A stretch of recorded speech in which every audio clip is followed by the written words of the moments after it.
Qərib olmaq mənim qismətim oldu. Gözümdə bitməyən həsrətim oldu.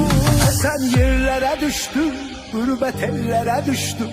Vətəndən ayrı kaldım, garip yerde qocaldım. Esen yerlere düştüm, gurbet ellere düştüm. Vətəndən ayrı kaldım, garip yerde qocaldım. Sən yerlərə düşdün, qürbət ellərə düşdüm. Vətəndən ayrı qaldım, qərib yerdə qocaldım. Sən yerlərə düşdün, qürbət ellərə düşdüm. Vətəndən ayrı qaldım, qərib yerdə qocaldım.